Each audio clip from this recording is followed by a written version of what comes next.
जो समजा पुण्याच्या बुधवार पेठेमध्ये पोलिसांनी एखादी रेड केली, कुठलीही माहिती त्या महिलेला विचारायची आवश्यकता नाही. तुम्हाला संपूर्ण त्या प्रणालीमधून तुम्हाला 30 सेकंदामध्ये व्हेरिफिकेशन होणार आहे. ऑपरेशन दुर्गा प्रणाली हा एक राष्ट्रीय स्तरावरचा महत्त्वाकांक्षी प्रकल्प म्हणून आपण त्याला डेव्हलप केलेला आहे. यामध्ये आरोग्य विभाग आणि पोलीस दल या दोन्ही विभागांना त्याचा बेनिफिट होणार आहे. वेश्या व्यवसायामध्ये बेकायदेशीररित्या घुसणाऱ्या किंवा मानवी तस्कर म्हणून त्याच्यामध्ये आलेल्या महिलांची आता ओळख पटवणं अधिक सोपं होणार आहे. पुण्यातील एका वकिलाने आणि रिक्षा चालकाच्या मुलाने एक कार्यप्रणाली जी आहे ती तयार केली.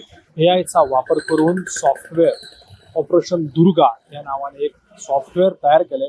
या सॉफ्टवेअरमध्ये या सर्व महिलांची जी आहे ती आता ओळख मिळणार आहे आणि ती ओळख त्यांना एक क्रमांक देखील देऊन केली जाणार आहे. यांनी काय होणार, या संबंधित तपास यंत्रणाच्या तपास करतात, त्यांच्या तपासाला वेग होणार आहे. त्यांचे श्रम आणि पैसा या दोन्ही गोष्टी वाचणार आहेत. राज्यामध्ये, जिल्ह्यामध्ये, शहरामध्ये आणि देशभरामध्ये कुठे कुठे या महिला काम करतात, त्यांची नावं कशा पद्धतीने बदलतात आणि ते कशातून पळवाटा शोधतात, आता याला मोठ्या प्रमाणावरती आळा बसणार आहे. त्यांच्या आरोग्याची देखील काळजी घेतली जाणार आहे. त्यांच्या आरोग्याची तपासणी देखील वेळोवेळी होती की नाही हे देखील या माध्यमातून आपल्याला स्पष्ट होणार आहे. त्यासाठी ऑपरेशन दुर्गा काय आहे, त्यांना ही संकल्पना कशी सुचली, जाणून घेऊयात या व्हिडिओच्या माध्यमातून. नमस्कार, माझं नाव ॲडव्होकेट श्रीकांत ठाकूर आहे. मी पुण्यात राहतो. आपण एक ऑपरेशन दुर्गा प्रणाली डेव्हलप केलेली आहे. ऑपरेशन दुर्गा प्रणाली हा एक राष्ट्रीय स्तरावरचा महत्त्वाकांक्षी प्रकल्प म्हणून आपण त्याला डेव्हलप केलेला आहे. यामध्ये आरोग्य विभाग आणि पोलीस दल या दोन्ही विभागांना त्याचा बेनिफिट होणार आहे. यामध्ये आपण ENT human trafficking module develop केलेला आहे आणि सर्व राज्यांची मिळून एक राष्ट्रीय ग्रीड निर्माण करण्याचं कार्य आपण त्या सॉफ्टवेअरच्या माध्यमातून करतो आहे. आता सध्या जे सरकारला चॅलेंजेस आहेत, पोलिसांचा बराच वेळ आणि श्रम हा मानवी तस्करीच्या प्रकरणामध्ये वेगवेगळ्या राज्यांमध्ये तपास कामासाठी वेळ जात असतो. श्रम, वेळ, पैसा सर्व खर्च होत असतो त्यामध्ये. आता या प्रणालीच्या माध्यमातून पोलीस दलाला आणि आरोग्य विभागाला रिअल टाइम इन्फॉर्मेशन उपलब्ध होणार आहे. भारतातल्या कुठल्याही राज्यात, कुठल्याही क्षेत्रामध्ये रेड टाकल्यानंतर तुम्हाला कुठलीही माहिती त्या महिलेला विचारायची आवश्यकता नाही. तुम्हाला संपूर्ण त्या प्रणालीमधून तुम्हाला 30 सेकंदामध्ये व्हेरिफिकेशन होणार आहे. ते काम कसं करणार? आम्ही त्यामध्ये वेगवेगळे कंपोनंट रिसर्च करून तयार केलेले आहे. मुख्यतः आमचं जे संशोधन करण्याची जी दिशा होती त्यामध्ये आम्ही वेगवेगळे कंपोनंट्स तयार केलेले आहेत. म्हणजे प्रत्येक महिलेला आपण त्या महिलेवरती काही गुन्हे दाखल आहेत का, त्यानंतर त्यांचं आरोग्याचं प्रोफाईल काय आहे, त्या व्यतिरिक्त त्यांचं कुठे कुठे आतापर्यंत स्थानांतरण झालेलं आहे, किंवा उदाहरणार्थ म्हणून सांगतो, समजा पुण्याच्या बुधवार पेठेमध्ये पोलिसांनी एखादी रेड केली आणि बांगलादेशी महिला असेल किंवा दुसऱ्या कुठल्या देशातून ते अनधिकृतपणे प्रवेश करून आलेले असतील, तर या लोकांना डिपोर्ट केल्यानंतर कालांतरानंतर ह्या महिला किंवा ही लोक ही देशातल्या वेगवेगळ्या राज्यांमध्ये स्थायी होत असतात, वेगळ्या नावाने आणि वेगळ्या डॉक्युमेंट्सच्या आधारावरती. तर अशा परिस्थितीमध्ये आपलं सॉफ्टवेअर हे पोलीस दलाला तात्काळ मदत करणार आहे. आत्ता आम्ही सरकारला प्रस्ताव सादर केलेला आहे आणि सरकारच्या पुढील आदेशानंतर आम्ही त्याचा पायलट प्रोजेक्ट पुण्यामध्ये राबवण्यासाठी प्रयत्न करत आहोत. संपूर्ण देशामध्ये राज्यांची ग्रीड उपलब्ध नाहीये, त्यामुळे आम्ही संपूर्ण राज्यांची मिळून एक नॅशनल ग्रीड निर्माण करण्याचं काम करतोय.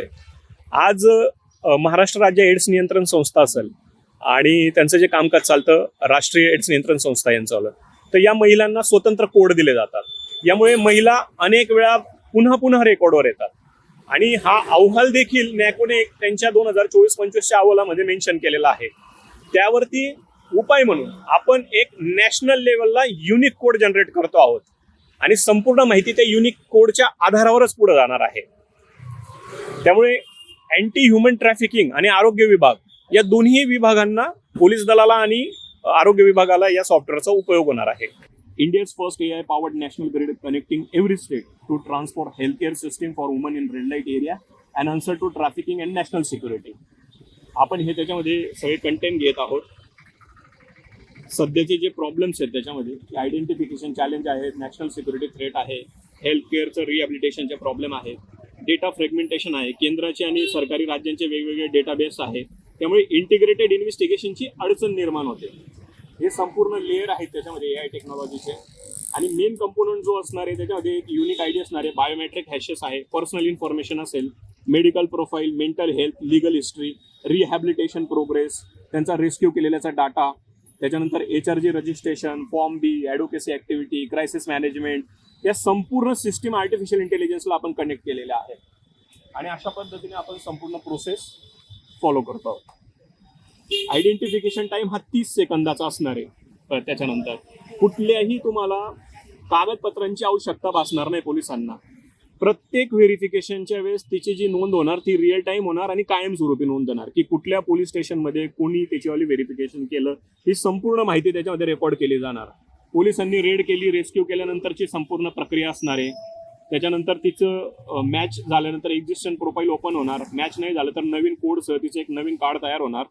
या संपूर्ण गोष्टी त्याच्यामध्ये आहेत. आपण input layer, processing layer, storage layer, output layer आपण सगळे तयार केलेले आहेत त्याच्यामध्ये. मागील 8 वर्षापासून मी त्या क्षेत्रात कार्यरत आहे आणि सर्वात महत्वाची गोष्ट की कुठलीही संकल्पना किंवा एखादी बाब ही संशोधनातून पुढे येत असते. तर मागच्या 2 वर्षापासून मी पूर्ण वेळ या क्षेत्रामध्ये संशोधन करतो आहे. 8 वर्षाच्या अनुभवातून 2 वर्षाचं संशोधन आहे आणि आता आम्ही संपूर्ण सॉफ्टवेअर तयार केलेलं आहे जे आम्हाला सरकारने पायलट प्रोजेक्टची परवानगी दिल्यानंतर आम्ही ते NIC वरती अपलोड करणार आहोत. त्यामुळे सर्व महिलांचा डेटा हा सुरक्षित आणि गोपनीय असणार आहे, सरकारच्याच ताब्यात असणार आहे.